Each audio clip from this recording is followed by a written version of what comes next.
Hello friends, आज हम इस वीडियो में बात करेंगे बर्नौलीज थ्योरम की एप्लीकेशंस पे। मैंने पहले भी एक वीडियो डाला था बर्नौलीज थ्योरम की डेमोन्स्ट्रेशन, जिसमें हमने समझी थी with the help of a simple paper. तो उस वीडियो में मैंने कुछ एप्लीकेशंस की बात की थी, जैसे एरोप्लेन के उड़ने में भी बर्नौलीज थ्योरम यूज होता है, स्पिनिंग ऑफ बॉल में एंड गैसी चूल्हा में। तो जैसे ही मैंने वो वीडियो डाला था, उसके कुछ टाइम बाद ही एक स्टूडेंट का फोन आया था कि सर हमें ये भी समझाइए कि जो गैसी चूल्हा है हमारे घर में है तो है, लेकिन उसमें बर्नौलीज थ्योरम यूज कैसे होता है, कैसे अप्लाई हो रहा है, तो प्लीज इसके ऊपर एक वीडियो बना के डालिए। तो इस वीडियो में हम वही डिस्कस करेंगे। तो हम मेरे घर की किचन में आ चुके हैं, तो बर्नौलीज थ्योरम गैसी चूल्हा में कैसी अप्लाई होएगा उसको हम समझेंगे। तो ये गैसी चूल्हा जो मेरे घर पे है आप देख सकते हो। अब देखो, इसमें ये रबड़ का पाइप है जो सिलेंडर से आ रहा है, आप लोगों को दिखाई दे रहा होगा।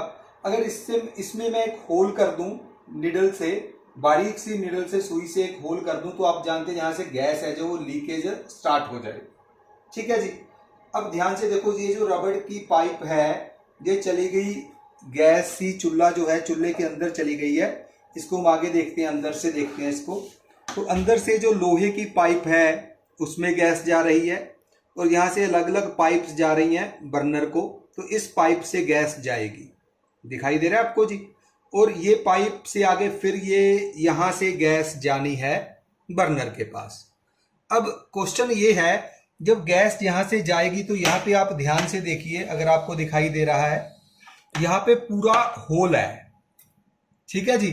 तो जब गैस यहां से जाएगी तो गैस यहां से लीक क्यों नहीं होती, गैस यहां से बाहर क्यों नहीं जाती, वो बर्नर के पास कैसे चली जाती, गैस कैसे बर्नर ऑन हो जाता है? This is the very important question. आप सबके घर में गैस जो चूल्हा है, तो आपने भी शायद कभी सोचा हो इसके बारे में। तो एक्चुअली यहाँ पे बर्नौलीज प्रिंसिपल है जो वो यूज हो रहा है। एक्चुअली यहाँ पे जब हम देख रहे हैं इस पाइप को, इस पाइप के आगे एक बिल्कुल बारीक सी नोजल होती है, जिसका जो एरिया है, उसके माउथ का जो एरिया है वो बहुत कम होता है, वेरी फाइन बोर। और जब एरिया कम हो जाता है तो जहां से जब गैस निकलेगी उसकी वेलोसिटी बढ़ जाती है। जहां पे एक और इक्वेशन लग रही है, एक और प्रिंसिपल सिद्धांत लग रहा है, इक्वेशन ऑफ कंटिन्यूटी कहते हैं इसको। मैं साथ ही इसकी भी थोड़ी बात कर लेता हूं, इसको भी हम थोड़ा इसका एप्लीकेशन भी देख लेते हैं। इसके ऊपर एक अलग वीडियो भी हम बनाएंगे, लेकिन यहां भी हम देख लेते हैं जो इक्वेशन ऑफ कंटिन्यूटी है वो क्या कहता है। Area and velocity, area into velocity, ये इक्वल टू कांस्टेंट। एरिया और वेलोसिटी का जो प्रोडक्ट है वो कांस्टेंट रहता है। मतलब क्या हुआ, अगर कहीं पे एरिया ज्यादा होएगा तो वेलोसिटी कम रहेगी, अगर कहीं पे एरिया कम रहेगा तो वेलोसिटी ज्यादा रहेगी। तो इधर देखते हैं मैं क्या कह रहा हूं। यहाँ पे एक बिल्कुल बारीक नोजल है इसके अंदर लगी हुई, जिसका जो माउथ का एरिया ऑफ क्रॉस सेक्शन है बहुत कम है। तो यहां से जो गैस निकलेगी उसकी वेलोसिटी बहुत तेज हो जाती है। तो गैस काफी वेलोसिटी से इसके अंदर ऐसे निकल रहा है, यहां से जा रहा है आगे। अब याद करो प्रिंसिपल ऑफ बर्नौलीज प्रिंसिपल को याद करें हम। बर्नौलीज प्रिंसिपल क्या कहता है, जब वेलोसिटी बढ़ेगी तो इसके अंदर प्रेशर क्या हो जाएगा, कम हो जाएगा। अब इसके अंदर प्रेशर कम है, बाहर प्रेशर ज्यादा है।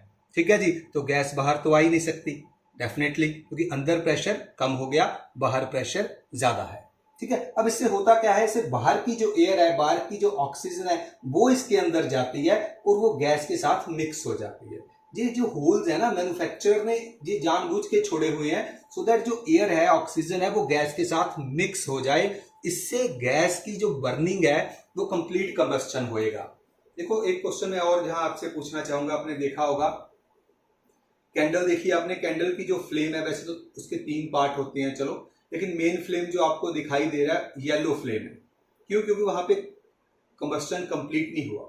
और जो अगर आपने इस गैसी चूल्हे की फ्लेम को देखा हो, ये ब्लू होती है। वो ब्लू क्यों है? क्योंकि यहां से होल से बाहर से ऑक्सीजन गैस में मिक्स हो गया। ठीक है जी। तो जो गैस है उसका कंप्लीट कंबस्टन होता है। जब कंप्लीट कंबस्टन होता है तो उसकी जो फ्लेम है वो ब्लू कलर की बनती है।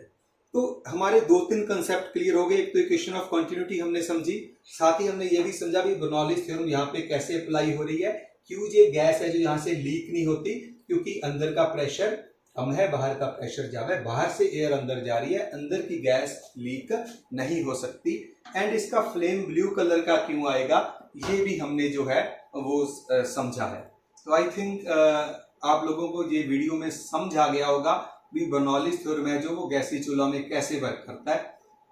अगली किसी वीडियो में हम बर्नौलीज थ्योरम की और एप्लीकेशन के बारे में पढ़ेंगे। Thank you.